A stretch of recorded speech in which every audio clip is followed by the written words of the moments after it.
Breaking news here on CBS Sports HQ. The son of LeBron James, Bronny James, made it official on Saturday, committing to USC.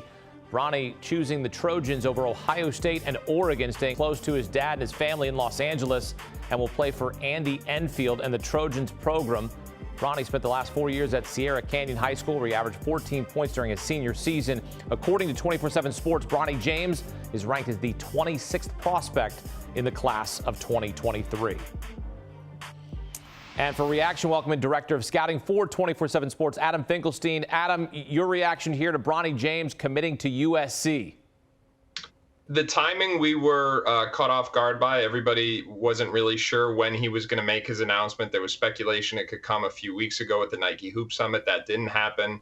But USC had become the odds-on favorite in recent weeks. You saw the way their roster was starting to evolve, almost clearing space in the rotation for him to come in and play. And this was where the speculation had gone. I know my colleague Eric Bossy had even spoke to Andy Enfield a couple weeks ago, and he didn't, it was one of those I can neither confirm nor deny type moments. And so this is kind of what we had been expecting. Most of our coverage had begun to indicate that we were expecting a commitment to USC. We just didn't know when it was going to happen. So give us your evaluation. We know that he's ranked 26th in the class of 2023. And, of course, we can all do the math. He's not a top 10 prospect. But how good is he? What is his ceiling in college basketball?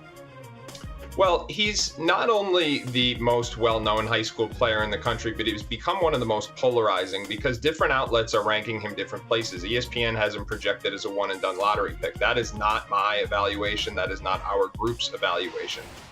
This is a player who has spent the majority of his high school career playing the right way. To me, that's the most impressive thing about him. With all the eyeballs on him, this is a guy who plays the right way, to use coach speak. He shares the ball. He doesn't take bad shots. He's a good passer. He's a defender. He makes spot-up shots. What he is not, and this is ironic considering who his dad is necessarily a dynamic creator or playmaker. So those who haven't seen Bronny play before and are expecting to see the next version of LeBron, that's not what you've got. He's about 6 inches shorter. But to his credit and to LeBron's credit and Savannah's credit and everybody around him, this is someone who has dealt with the spotlight incredibly well. He's got incredible maturity and poise, and he plays the game to win, and he's well suited to impact winning right off the bat. Now, in terms of the NBA and that one-and-done prototype, there aren't a whole lot of 6'2" combo guards out there who play their way into lottery consideration without being dynamic creators. So there's really no kind of example to cite as to, well, he could follow this path. But the influence of LeBron, the influence of Clutch Sports, which is the agency run by Rich Paul, cannot be discounted in this, especially when LeBron has gone on the record multiple times now, is saying the end of his career would be tied to where Bronny is. Obviously, LeBron signed an extension recently, so that could impact things, but it wouldn't be out of the question in what is considered to be a very bad 2024 NBA draft for someone to take a pick, use it on Bronny as a way to potentially get LeBron in the tail end of his career. All right, so for someone who's just jumping into this, right, they're thinking, oh, man, LeBron's son, Bronny James, going to USC, it's going to be a circus. What can we expect? Because now, not only does Bronny have to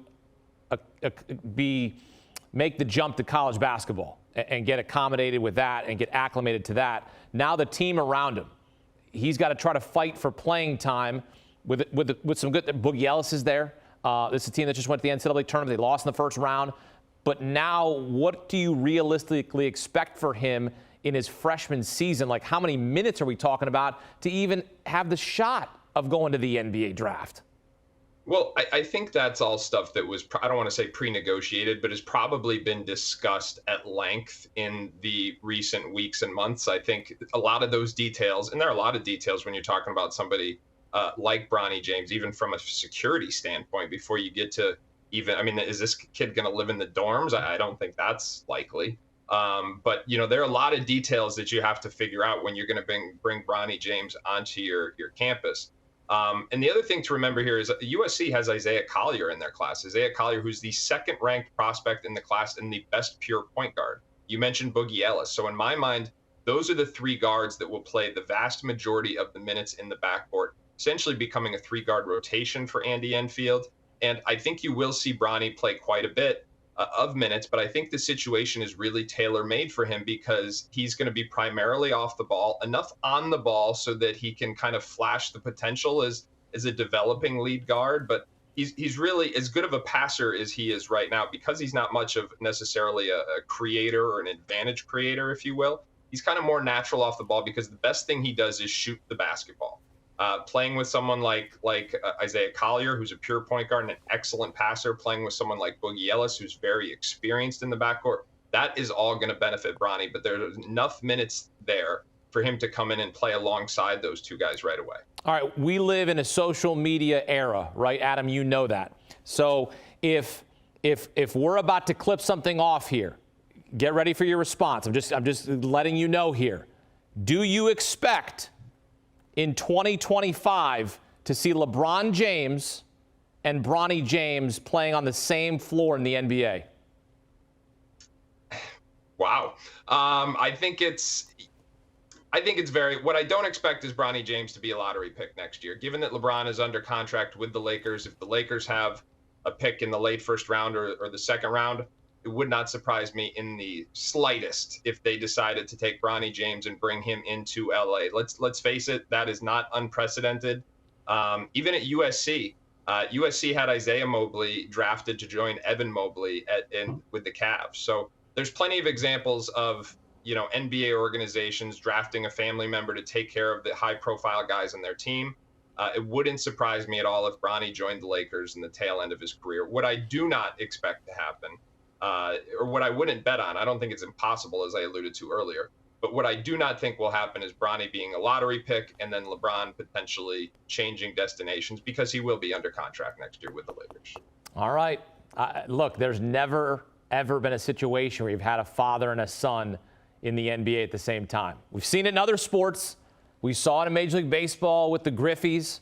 That's what he cited. Right? Yeah. I mean, this would be something to see if LeBron and Bronny were playing for the Lakers in a few years. This is certainly quite the development here. But again, the big news here, Bronny James committing to USC. Adam Finkelstein, Director of Scouting for 24/7 Sports, breaking it down for us. Adam, thank you. And for all things recruiting, 24/7 Sports is the destination with a network of recruiters, resources. 24/7 Sports delivers the latest news and information across the college football and college basketball landscapes. You can also access content from 24/7 Sports on YouTube, including The Late Kick with Josh Pate.